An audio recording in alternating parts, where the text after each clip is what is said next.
his campaign and is sending his findings to the Health Secretary. That's it. Join us tomorrow afternoon at 5:25 for news and sport. But now the weather with John Kettley. Good evening. The mild weather is going to stay with us right the way through the weekend into the beginning of next week, but there will be some rain to watch out for, mainly in the west. That'll help the weeds grow. Now, some pretty high temperatures today, up to 17 degrees at Cromer in Norfolk. Many places between 13 and 15. Just along southern coast with onshore breezes was it that little bit cooler, but even so up to 11 or 12 degrees. We had some rain, and that's been developing during the course of this evening through the Irish Sea and moving eastwards into southern Scotland through northern parts of England too. Some of that rain quite heavy up on the hills. It'll continue making progress, steady progress eastwards into the North Sea as the night goes along. Elsewhere, a mainly dry picture, fairly clear.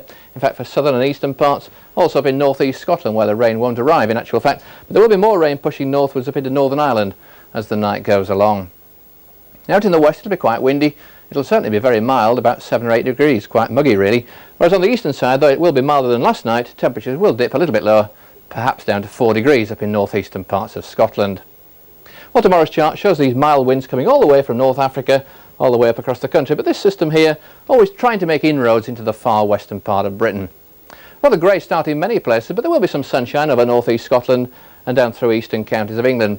Skies brightening in many other western parts as well, but the best of the sunshine always likely to be on the eastern side of the country. And during the afternoon, outbreaks of rain turning up there in Northern Ireland, and probably after dark, some outbreaks of rain into the western Isles of Scotland, fringing West Wales and also the far southwest of England. And some pretty respectable temperatures tomorrow. Watch out for that breeze in the west, quite strong at times. But on the eastern side of the country, 13, maybe up to 16 degrees through Lincolnshire. A very weak affair coming across eastern parts during Sunday, but some brightness to begin with in the southeast. Skies brightening for a while, then more rain turning up in the west later in the day. Across in the continent, a good deal of sunshine to come. Pretty high temperatures too, up to 15 to 18 degrees, maybe 20 degrees down there in northwest Africa. If you're going away, or if you're staying here with these high temperatures, watch out, get the sunblock and keep it handy. That's it from me. Arena on BBC2 in a moment profiles the life and work of the acclaimed Chinese film director Zhang Yimou, whose movies, while being highly praised in the West, are severely censored back home in China.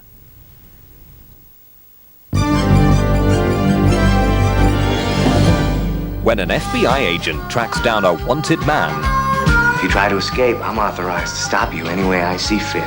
the problems really begin. You look like me. With a little inspiration, John Buckner, FBI. It's freedom time. anything can happen. I've been abducted by the Vienna Boys Choir. Don't push it, buddy. Dennis Hopper and Kiefer Sutherland star in the manic movie Flashback. Next Friday, 9:30 on BBC1. How come everything is starting to look so weird? For the same price as a day's BBC, you can buy this picture. Hook. The BBC, the best value television and radio there is. And now it's back to BBC One's Night of Comic Relief.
Comic relief for some post-watershed fundraising fun. And if you've only just joined the programme and don't know what's going on, then you'll know exactly how we feel. My name is Griff Rhys-Jones. Yes, and mine isn't. Yeah, well, that's just as well, isn't it, really? Because otherwise it'd be totally confusing, wouldn't it, if you had the same name as me? It would be an extraordinary coincidence. It would be as well, yes. But before we go on, let's have a look at the totals so far? We think she was hit by...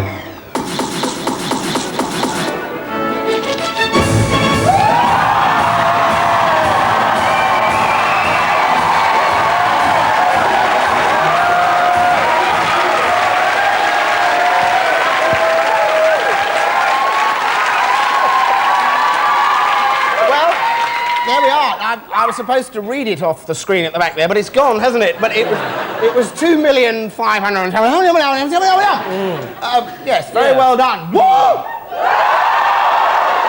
Whoa! Yes, very good, everyone.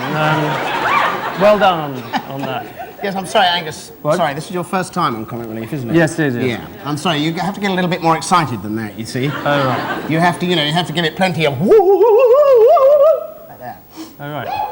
Well, very good, everyone. Well done. Whoa, whoa, whoa, whoa, whoa, whoa, whoa, whoa. No, I'm sorry. No, you don't. I don't think you have to give it a bit more feral, a bit more. Give it the arms. Why don't you give it some of the arms when you do it? Just try it like that. Woo, woo, woo, woo, woo, woo, woo, woo. Well, because I don't want to look a prat. Yeah, but you have to look a prat. That's the whole idea. Everybody comes on here and they look a prat for a good cause. So you give it a bit of a woo, woo, woo, woo, kick it sort of thing.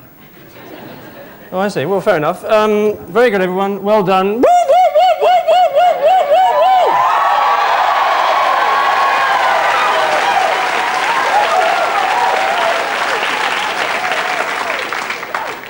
Yeah, I wouldn't do that again. You looked a complete prat. But anyway, totals. Don't forget that the total we've just seen up there hasn't included any money from events that happened today. So I think that in the end, we may be looking at least double that. Let's not get back into that. No. But let's have a sneak peek at some of the goodies coming up later this evening. Why? Because that's what we do. Then when we have to look at all the goodies and they come up and they... Stake it out, you gotta stake it out. Stake it out, you gotta stake it out. Oh, I wish I'd been a girlie, just like my dear mama. I don't think I could bother to ask any more questions. I'm sorry. To the nearest foot, what is the height of Nelson's column? What do you think I am, a pigeon? Good morning, I've come to deliver the milk. Have you brought a specimen? Yes, I have. There are 4 crates of it here with 96 pints of urine in.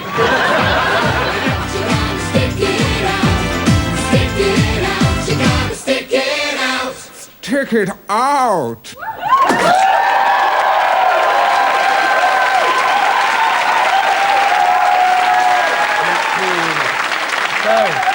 So don't fail to miss any of that, especially One Foot in the Grave. Not that I've seen it myself, but I hear the neighbour's very good. But luckily he's not in this special episode. Something of a bonus for us 1 Foot fans there. Yes, my admiration for Mel Smith seems to increase by the minute.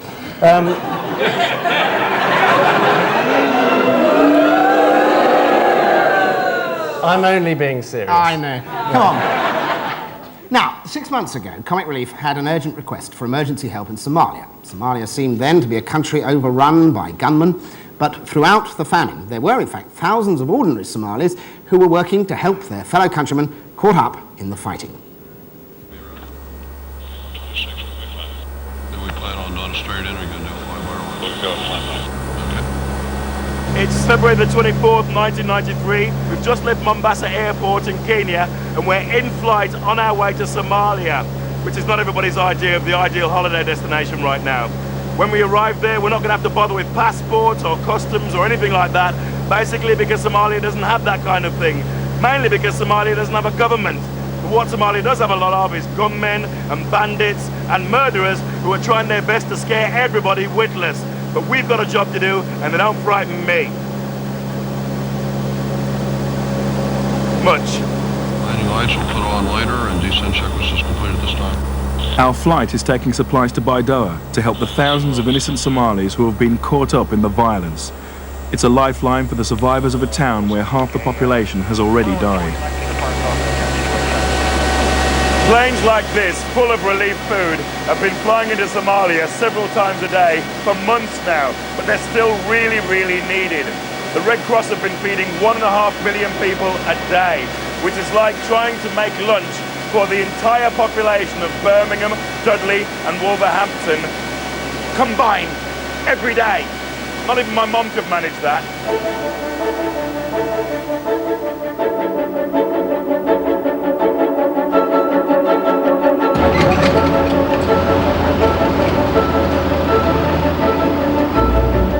As soon as you land in Baidoa, you know you're in a war zone. 1,000 Australian troops are stationed here, helping make sure the food gets to the people who need it. Jesus, this place is at a major hammering. Look at that, that's somebody's house. When I saw the first news reports coming out of Somalia last year, I really thought that Comic Relief should be doing something, so I rang Will Day, who's the head of Africa Grants there, and I said, what are we doing? And he said they'd had a couple of emergency requests already. I then thought that maybe I should come out here to see where the Comic Relief money had been spent, because I actually think that's what Comic Relief is all about. Fighting between rival clans has made Somalia one of the most dangerous places in Africa in which to live. And it wasn't long before we were reminded why. Tell us what's happened. Apparently an argument outside the care compound. We'll just wait for a while. One man shot apparently with an AK-47, and we'll just wait until it calms down. Okay.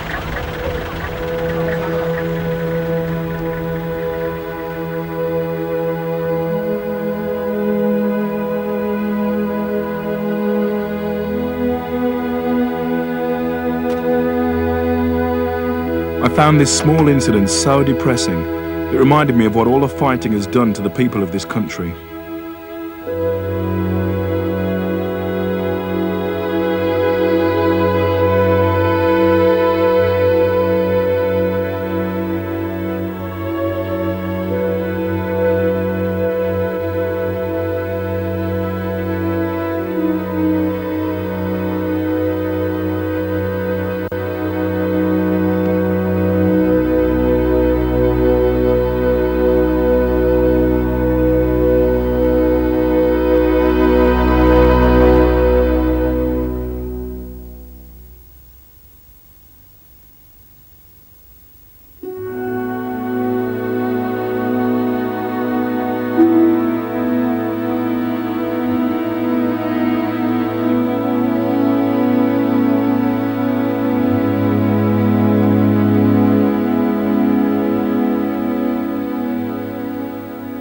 Of course, the normal response to all of this is just to say, well, it's Africa. If it's not one problem, it's another, you know. I mean, why should I bother? Why should I help them? What difference could I make anyway? And you shouldn't feel bad or evil about feeling that, because it's a normal attitude to have. But what we do know is this: if this was happening to a neighbour of yours, you'd bust a gut to help. If you knew somebody, you know, on your doorstep who'd walked 11 days because they were starving and they needed a quid for food, you'd say, have a bloody quid, you know. Actually, here, have 5. The point is, forget geography. These are your neighbours. This is your doorstep. Please help. You can make a credit or debit card donation to us by calling these numbers now. London, 071 436 7777. Glasgow, 041 353 1919. Wigan, 0942 800 800. Reading, 0734 510 000. Belfast, 0232 213 213. We showed that film earlier in the evening and the response has been tremendous. Many thanks to everyone who rang, and do please keep calling. You may not be able to give us as much as last year, but every single penny counts. And now, ladies and gentlemen, I feel as though I've been hogging things a little here. So I'm delighted now to ask my excellent co-host, Angus Deaton, television's answer to Jack DiManio, and one of the most popular presenters of Have I Got News for You, since the series began, to take over the reins of the evening. Woo! Yes, thank you, Griff. About time, in my opinion. Now, ladies and gentlemen, it's time for our next exciting item, which features none other than Griff Rhys-Jones.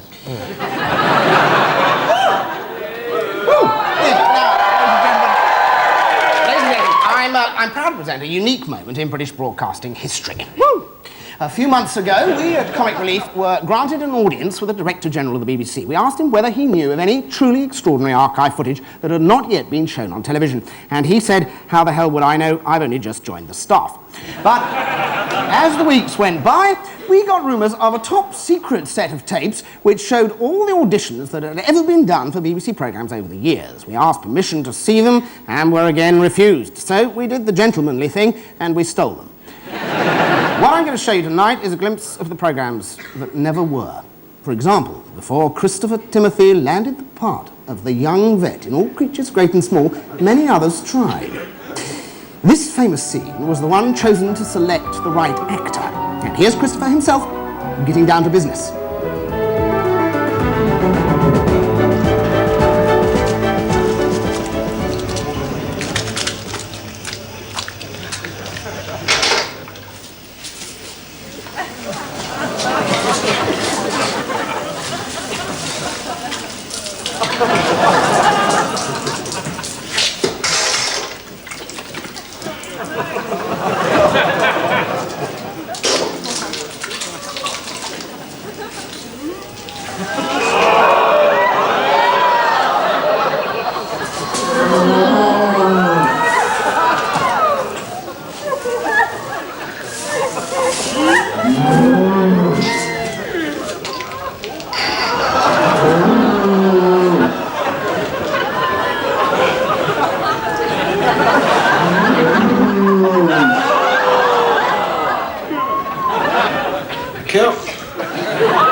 But let's have a look at some other young hopefuls who also tested for the part.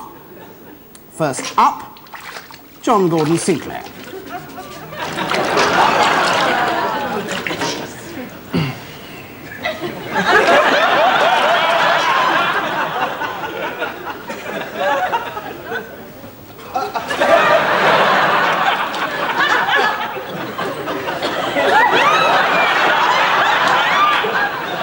Oh, sorry, I can't do this. I'm sorry. Then there was that fine actor, Dennis Quilly. Yes, but would my character really put his hand up there? I mean, what's the motivation? Step forward, Geoffrey Palmer. Why am I bothering to wash my hands?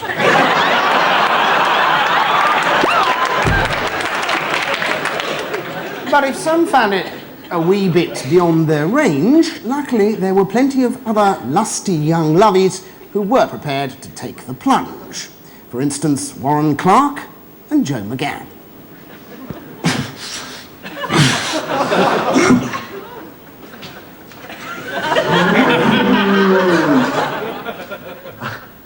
I think I've just lost my watch.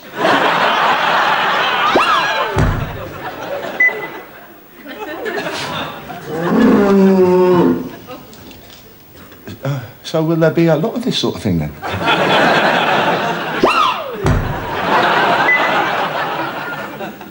I know you're going to find this hard to believe, but I've just found a watch in here. Of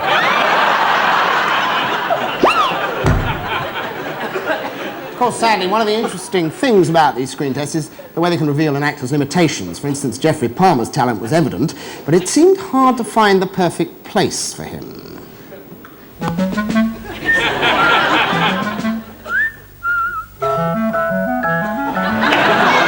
Hello, everybody. Actually, I'm sorry, I can't do this. I just don't like children, you see. I'll do that cow thing. It's all right with you.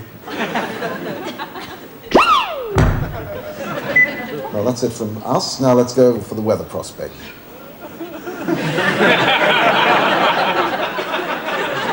It's going to rain. Now let's turn to another jewel in the BBC's crown, Challenge Annika. Miss Rice is a presenter with physical stamina, charm and tact. But before Annika Rice, the BBC tried someone with, well, undoubted physical stamina, some charm but tact, no, not as such. Take a look at what was very nearly Challenge Brian.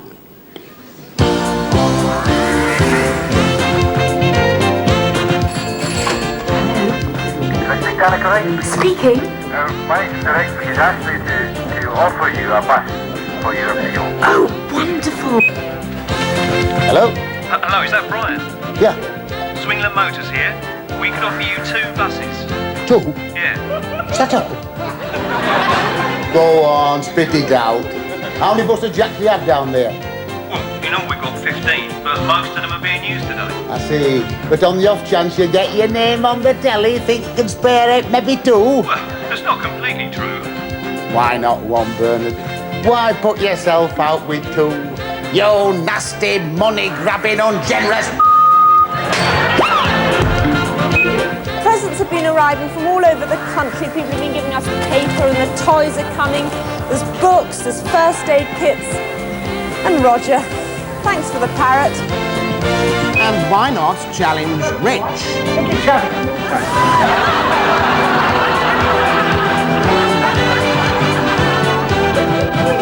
Hey, Roger, do you know what I'd like to do with this?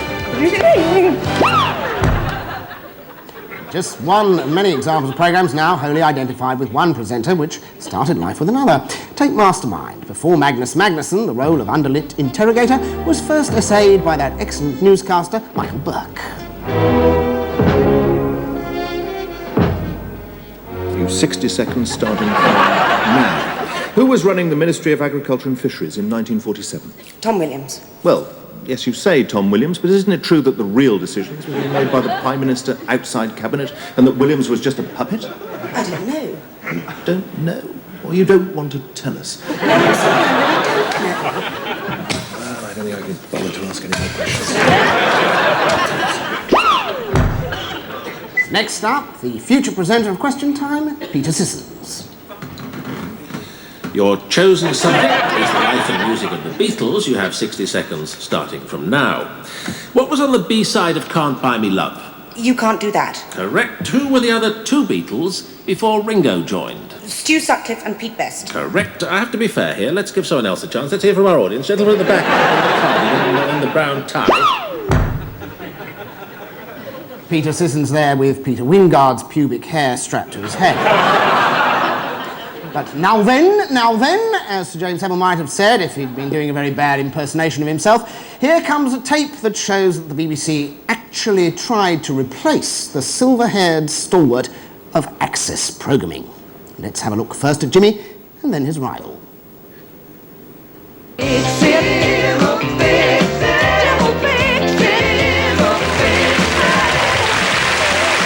Yeah, good evening. Great to be back, ladies and gentlemen. Goodness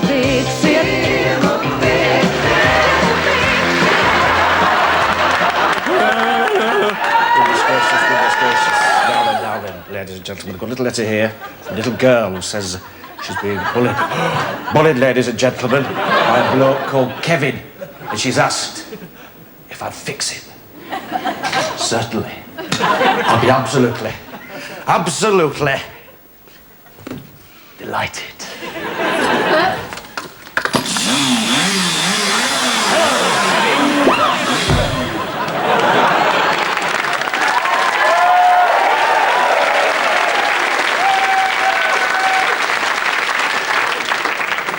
Occasionally, the title of the programme was right, but somehow the content was a bit literal. John Craven's news round started off like this.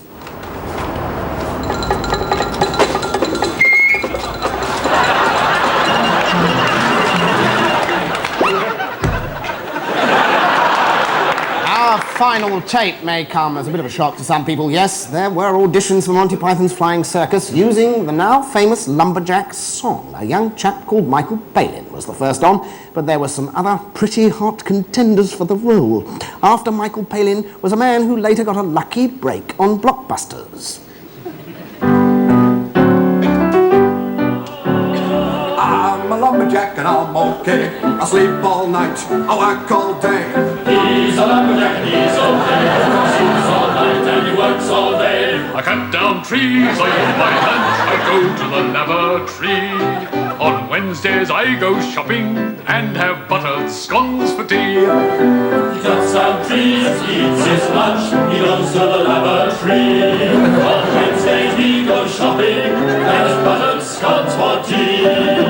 He's a lumberjack and he's okay. He sleeps all night and he works all day. I cut down trees, I skip and jump, while I out to dress wildflowers. I put on women's clothing and hang around in bars.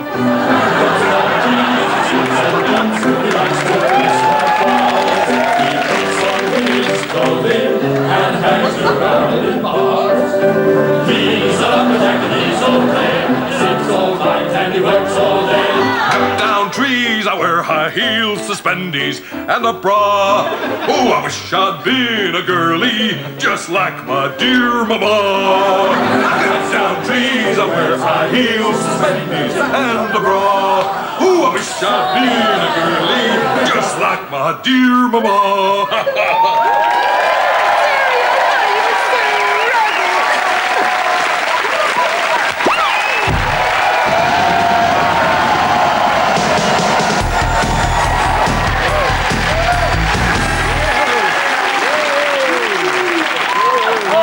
Many thanks for that compilation to Griff Rhys-Jones, a man who somehow managed to pass his audition for Alas, Smith & Jones, narrowly beating Nicholas Witchell into second place. Alas, Smith & Witchell, I suppose it wouldn't quite have had the same ring to it, would it? Now, in the past few days, reports have started to come in of a new spreading crisis in Sudan. These pictures are from George Alagaya in South Sudan, an area which some of your money tonight will, without doubt, go to help.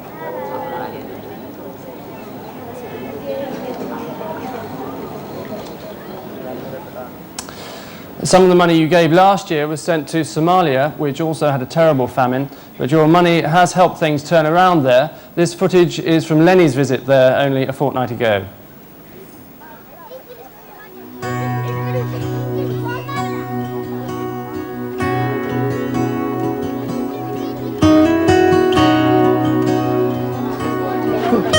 It's funny, you know, how this pays for that, to go into this. That's the thing about comic relief. It really works.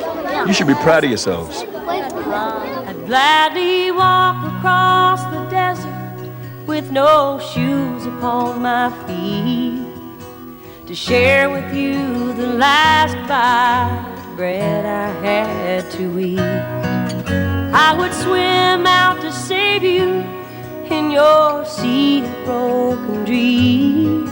You can make a credit or debit card donation to us by calling these numbers now. Let me show you what love means. Love can build a bridge between your heart and mine. Love can build a bridge. Or you can donate money over the counter at any high street bank. Don't you think it's time?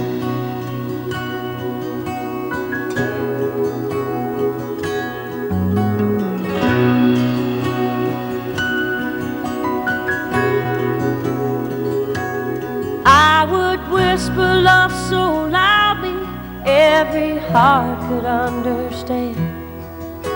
But love and only love can join the tribes of man. You can also donate money at any building society. So that you might see, the first step is to realize that it all begins with you and me. Love can build a bridge between your heart and mine. Love can build a bridge. Don't you think it's time?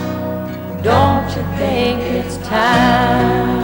Checks, postal orders, and any money you've raised through events you can send to Comic Relief 93, care of KPMG Pete Marwick, P.O. Box 678, London EC4Y 8AS. So please do make that call. Now, a lot of you have very charitably been ringing in tonight to see if you've won the Comic Relief Lottery. So thank you for those selfless gestures. But here to draw the noses and pick the winners, and hopefully not the other way around, is a man who started as a kissogram, moved on to local radio, then became a major TV star, and who knows, after tonight's show, could be back working as a kissogram again. It's the man who, according to the papers today, has sex once a month. Well, it's probably just him bragging again. The disturbingly erotic Chris Evans.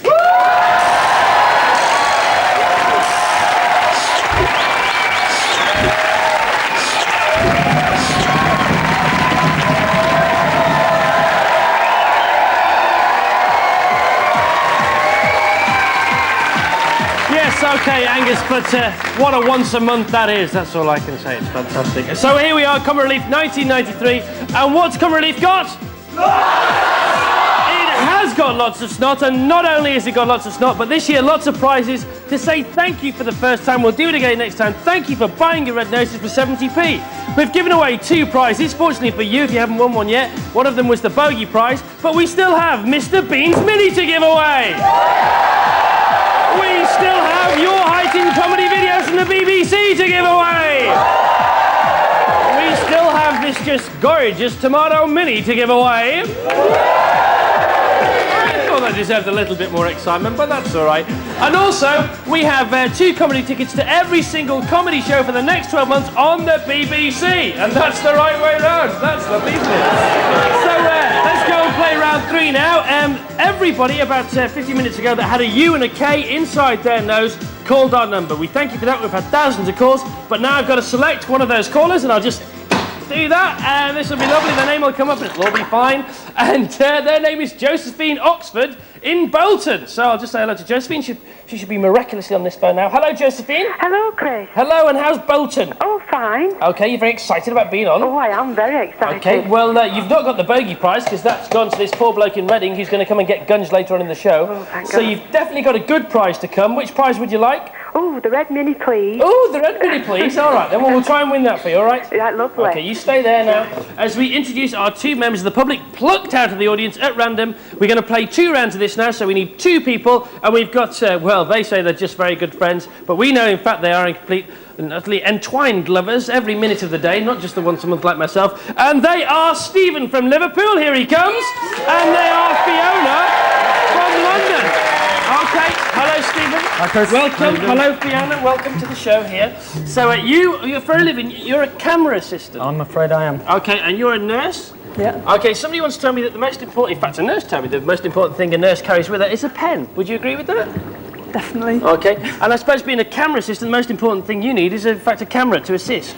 Or a cameraman. Or a cameraman to assist. Oh, right. how lovely. All right then. So you're going to play our it's not and it is game first of all. Okay, now you've got to hold your marigolds up because if you get this right, you can just pick out a prize out of here because there are 4 prizes left, 4 noses, each with a prize on it with your marigolds if you get it right. If you get it wrong, you've got to dive in there. Now, our last contestant complained about the eye situation, so we've covered your eyes up for you. So there's lovely protection there. And here comes your question.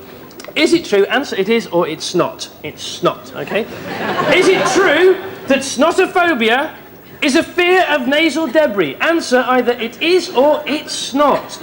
It's not. It's not true, we made it up, so unfortunately it just does the marigold thing. That's a bit of a shame.